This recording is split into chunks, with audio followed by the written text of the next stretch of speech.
The Middle Ages, or the medieval era, was a period in time that was absolutely packed with all sorts of historical information. But the thing is, you have a higher chance of dying there than dying now. I'm certain of that. If you don't believe me, I hope the length of your shoelaces are uneven, and I hope that every single piece of steak you'll eat from this point on is well done. I'm just kidding. I'm not that bad. Imagine this is you. You're now a stickman like me. I'm gonna strap you in this little piece of machine here called a time machine so I can send you to the Middle Ages. Oh, and I'm also gonna give you 11 lives because this is 10 ways you'll die in that time period. This is the point where you're gonna ask me, why is everything dark?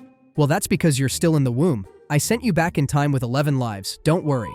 There we go, you're about to be born. It's only gonna be a matter of seconds. You're gonna be named Hildebald Leoric Cockadoodle. Buckle up, here we go!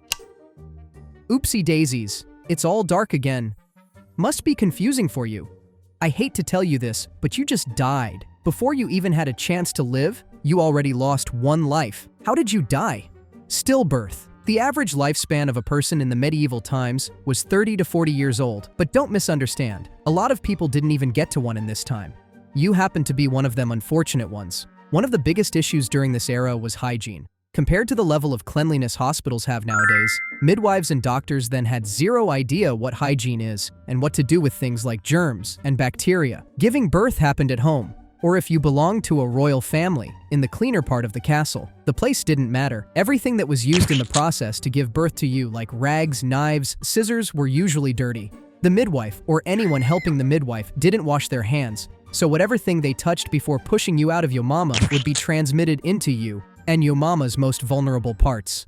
Knowing that you're still a newborn, chances are, the most vulnerable part of you is you. Even a teeny weeny cut or scrape done on you during the delivery would lead deadly diseases to go in your bloodstream and give you sepsis. Sepsis is an improper reaction of the body to any infection. Another thing was medical knowledge. Say you didn't crown, and your feet got out your mother first instead of the head. Today, it's gonna be cesarean. But those people didn't know any better than what they knew. If the same thing happened in the Middle Ages, your midwife would forcibly pull you out of the womb via your legs. A newborn's body is not built for a lot of force. The legs could be torn off from your body, and even if it didn't, your neck's still not safe. You could get choked with your mother's coochie and die from suffocation. That's actually what happened to you. But if you thought you were the only one who died, nope. Your mommy died too. There weren't any painkillers back then to numb the pain, just herbal medicine like belladonna. The amount given to her was just too high and it poisoned her. Both of you and your mother died, and they still blamed your mommy for it because of her sins. Now I don't want you getting sad of not being able to use your first life. I can find you another one to spend?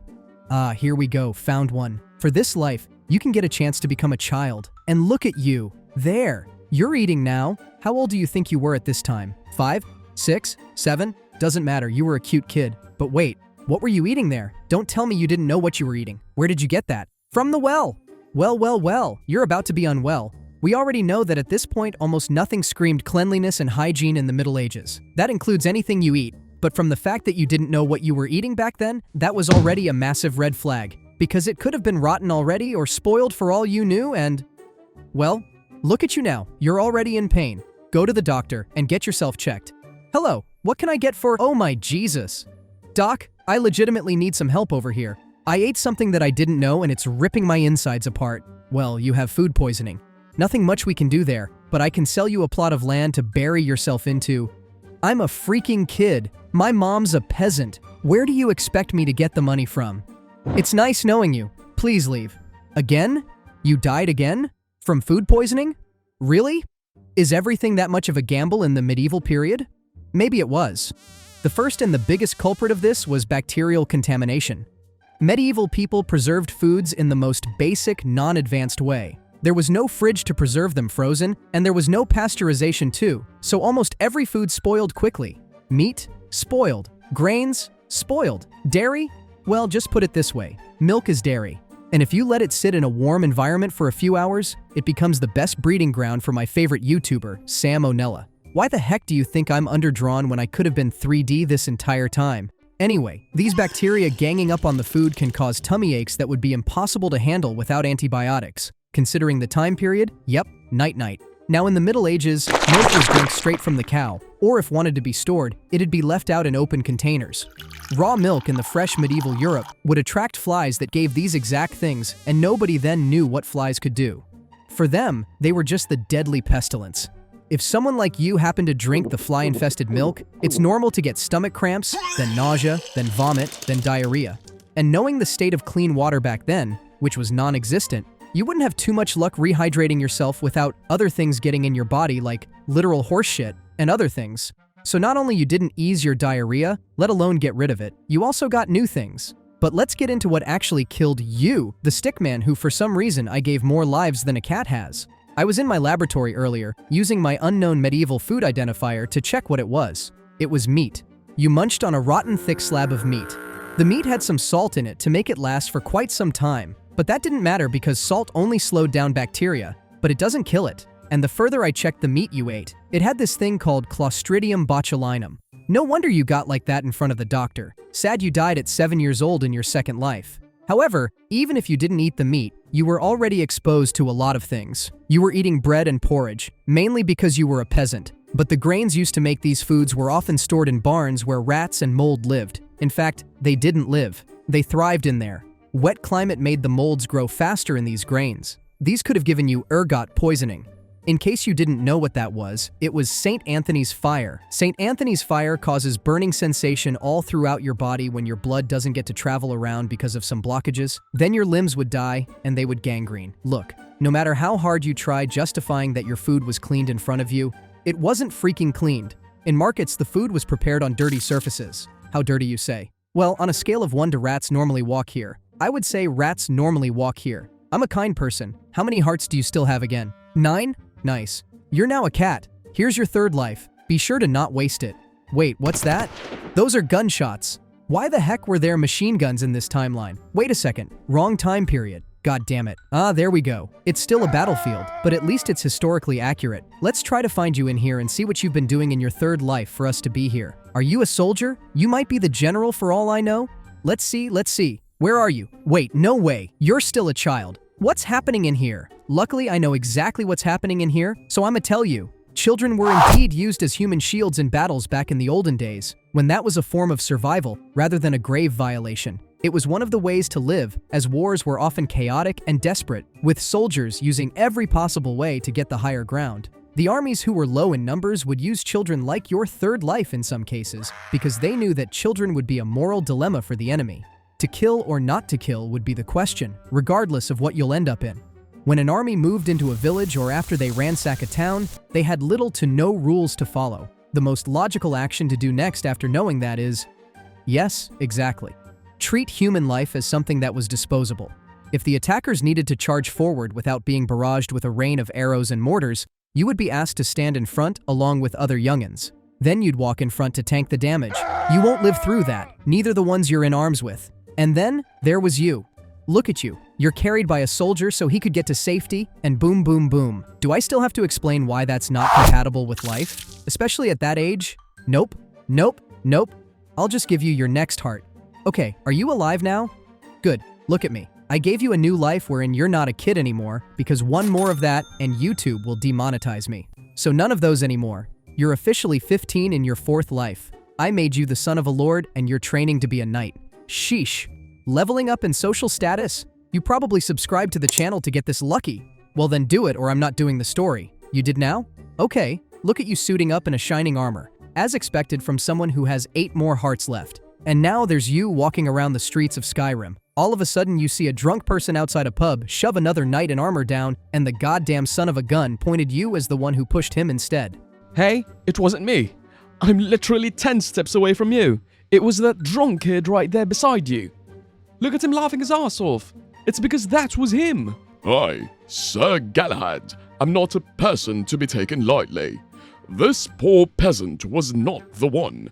It was you. How the hell could you possibly know that? I don't, but now I challenge you to a duel. You are not to step away from this battle, unless you're a chicken and a disgrace to your family and your entire lineage. Hey, I'm appearing on your shoulder now because no one can see me except for you. So it doesn't matter if you were the one who pushed Galahad right there or not, you have to accept the duel since he challenged you. Or else, you'd put your family's reputation down until kingdom come. This type of peer pressure was normal among people with this kind of life back then. So just accept it. Come on. What? He's freaking fictional! Not in your case. Whatever. Okay, Galahad, I accept your challenge. Perfect. The battle should be. Now, take your sword out. Hang on. That wasn't in the rules. And Galahad wins again. Yep. Duels. That's how you died. Yep. Well, there's not much to say about that. I mean, normally, the duel would start with you being in a place where no one was present. Since you two were both nobles, a judge or a town official should have been there for it to be a fair fight. Galahad clearly violated the rules. I'll take care of him. Hey, Galahad! That should do it. Rule breakers are not allowed in my video, says me who almost got demonetized from being overly specific with the one before this. The duel would have been against Galahad, who's already not with us, who was older, stronger, and more experienced in fighting. Weapons were decided before the fight for fairness. But sometimes, one would have a sword, and the other would have a dagger. In your case, it was Galahad's sword against your nothing. Without that much battle experience, you being a teen would have been the deciding factor of your loss. Once the injuries start piling up, you'd basically end up in the afterlife since all duels were to the death. But for the benefit of other scenarios, you lived through the duel and the other knight spared you. You're still gonna die? The medicine wasn't advanced back then. Everything that was meant to save you, like the tools, were dirty and full of bacteria. Counterintuitive, but it was what it was. I am now gonna resurrect you for the 4th time. 5th life, better make the best out of it. Okay, I see. You're doing well as a teen. So what are you doing now? You're gathering firewood? Okay, that seems decent enough, as long as you're not dying. You know, I just noticed something. That place you're getting firewood, it seems unsafe. There might be hidden pits there from the war before your time. Be careful. One wrong step and you could slip into one of those. Then your entire body from the top would make it drop. Depending on how high the pit is, you could dislocate your joints or break your bones. I think 5 feet and 10 feet wouldn't make much of a difference, since both would hurt like hell if you fell in one. But there are some holes that have 20-foot drops. You see that pile of leaves beside you? That's one of those. I have X-ray vision. I can see it. So don't go there. If you drop right there, I'm not gonna save you. Just to discourage you from jumping out of curiosity, the pits were dark, wet, and tight. If you land at the bottom alive, you'd lose your sense of directions since it's pitch black with still water down there. So can you just please tread lightly? I said walk slowly. Do you not comprehend? I said everything that was inside that abyss and still, you dropped. That's 20 feet. I'm not saving you. Not because I don't want to, but it's practically impossible.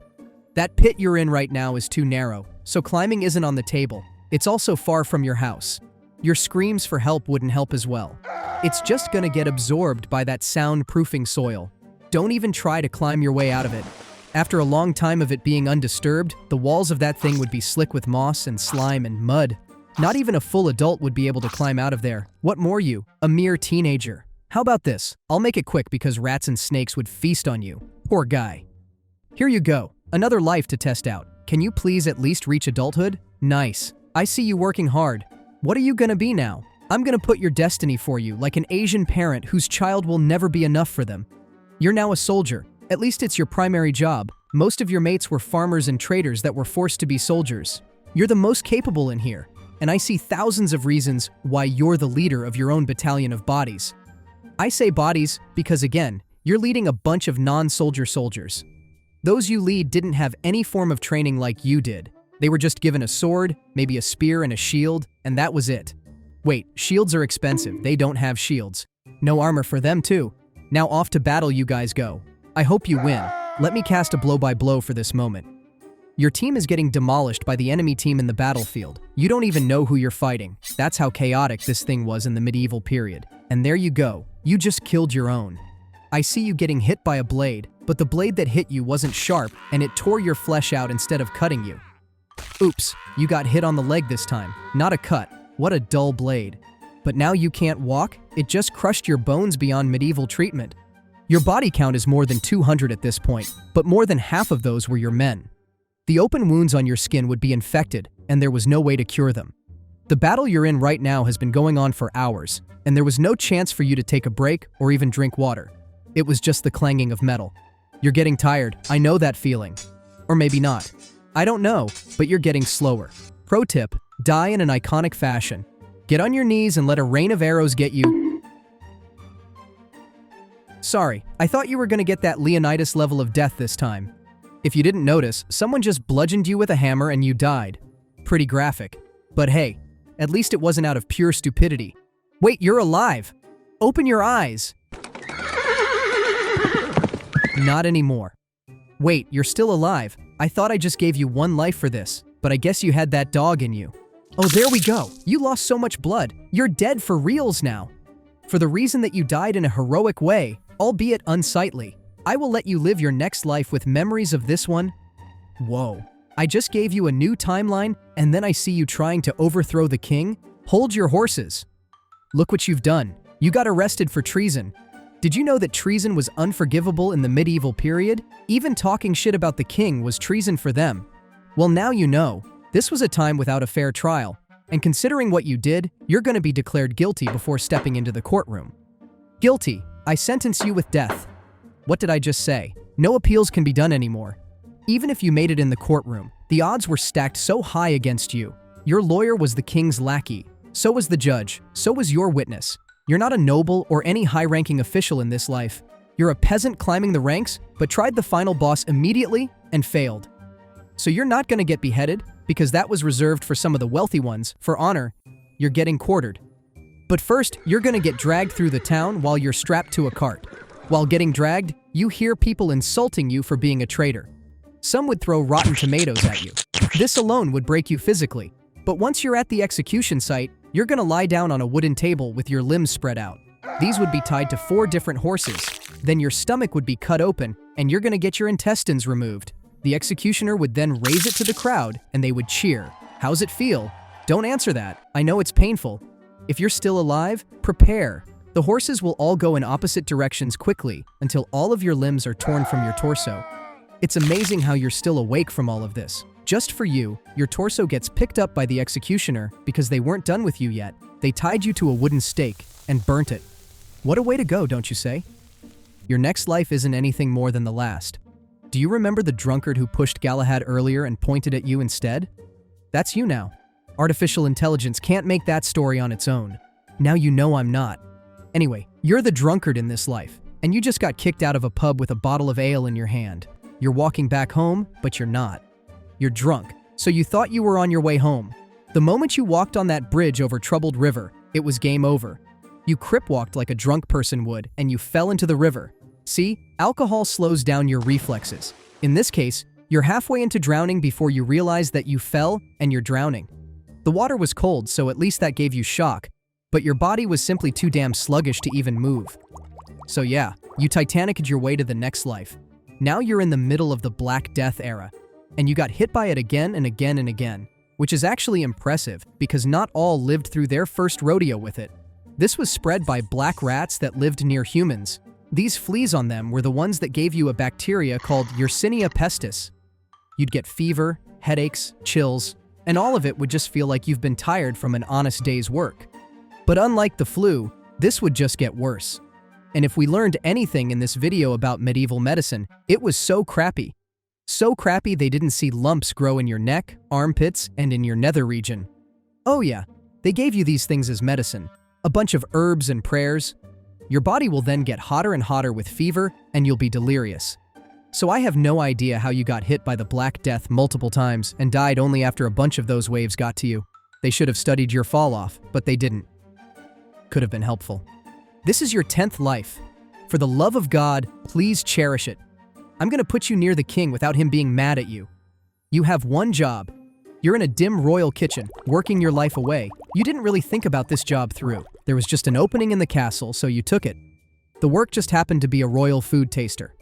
I guess you already know how you're gonna die. The job description was straight as an arrow. Tasting every meal and drink that would go to the king to make sure that none of it was spiked. On that fateful day, the assassin put an absurd amount of hemlock extract to the drink. But it was your mission to taste it. And you're dead. You got poisoned.